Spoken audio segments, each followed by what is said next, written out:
Welcome to this episode of I Don't Know Jack About Parenting, where today I'm going to be talking about believing in your child.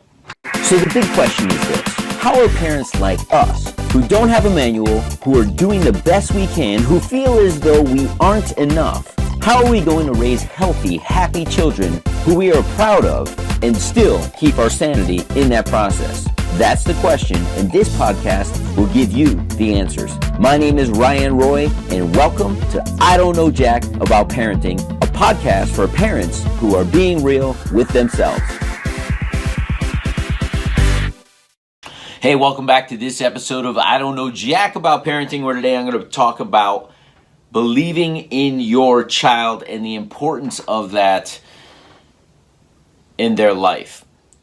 So there's always something that triggers these episodes, these podcasts, thoughts, and I am a huge football fan and love the history of the game, and I end up watching what's called A Football Life, which are documentaries of various football players or coaches or owners of the NFL. And for those of you who may not know, a little bit of football history here, and I'm not going to go too far into it, right? I don't want to lose you. Moms, listen to this. The Super Bowl trophy is named after a man called Vince Lombardi. Vince Lombardi was an amazing coach who actually won the first two Super Bowls with his team, the Green Bay Packers. And then he retired. So The Football Life is normally an hour documentary, and Vince Lombardi, his is a 2-hour documentary. That's how significant he was to the game. Vince Lombardi, now that they look back on it, they say that he was probably bipolar. This man either had a huge smile on his face or he was the epitome of a hard ass. But he got the most out of his players.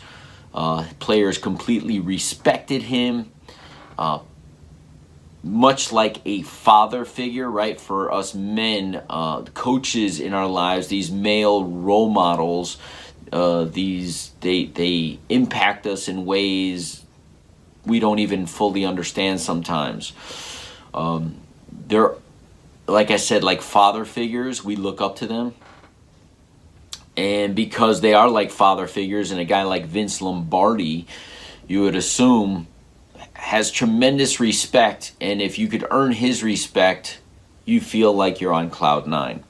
So one of his players, early on in his career, he shared in this documentary what Vince meant to him.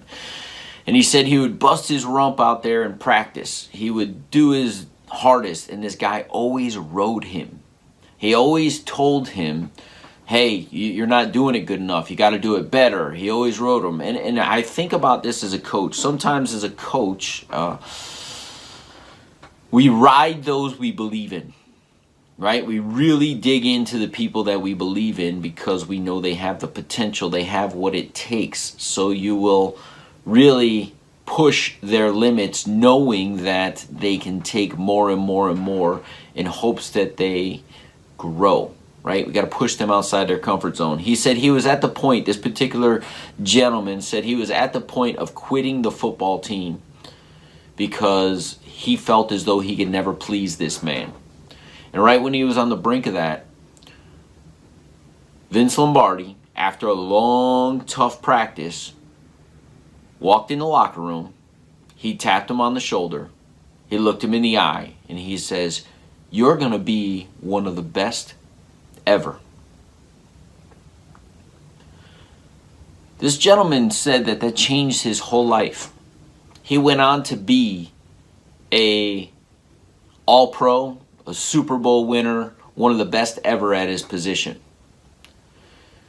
And what I heard this man say as he described this scenario was that Vince Lombardi, someone he looked up to, someone he respected, much like our kids, moms, dads, our kids look up to us. We are their Vince Lombardi.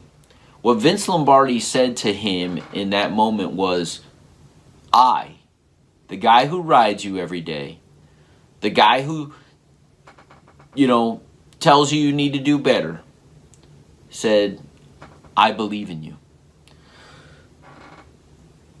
So I found it to be very profound, and I was like, do we tell our kids that we believe in them enough?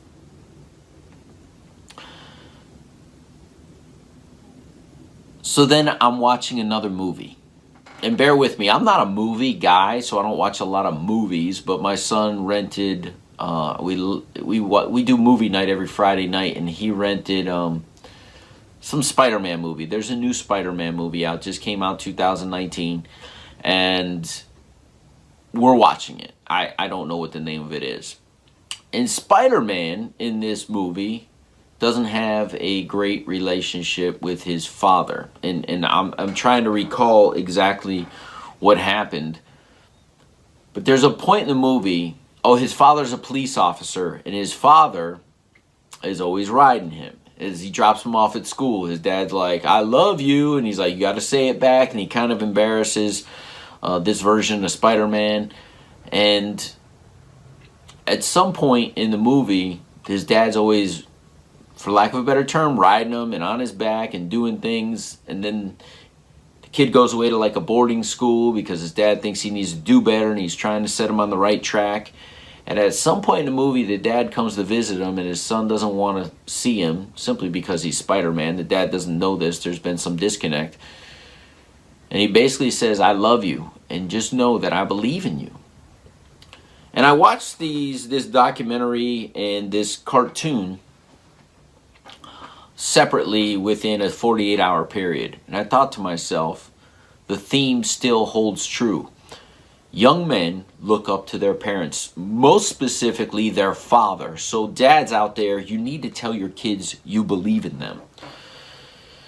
Because it could mean the difference of them going down a spiral in a negative way, or it could be the difference of them knowing that they have your trust, knowing that you believe in them.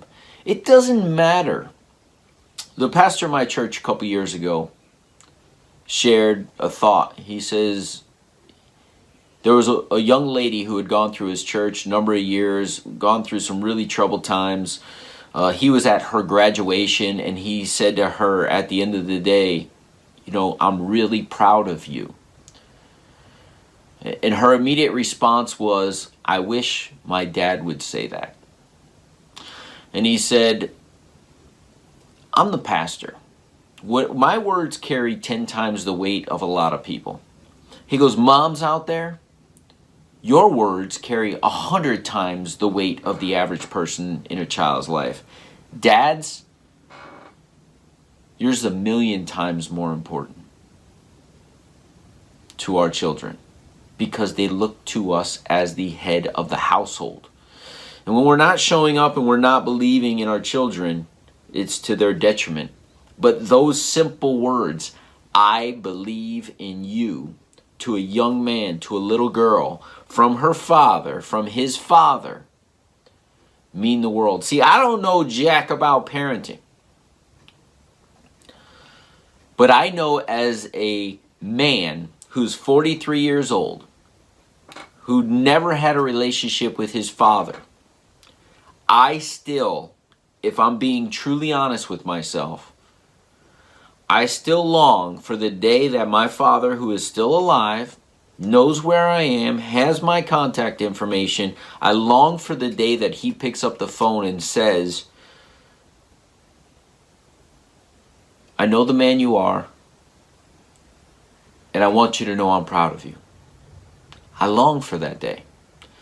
I don't expect it to ever happen, but even though I've never had a relationship with this man, he created me, and I don't know what it is, but every man, if he's being honest with himself, longs for the approval of his father. And I imagine little girls long for it also. So parents out there, through your words and through your actions, tell your kids you believe in them. And on the next episode, I'm going to give you 10 ways to show your kids that they can believe in themselves but it's partially because you're showing them that you believe in them. We'll see you in the next episode. Do you want to be the dad you wish you had? If so, go get my free book, Be the Dad You Wish You Had, at BeTheDadYouWishYouHad.com. Inside, you'll find my most effective 40 tips to quickly and easily transform yourself into the ideal dad. Go to BeTheDadYouWishYouHad.com now and get it while it's free.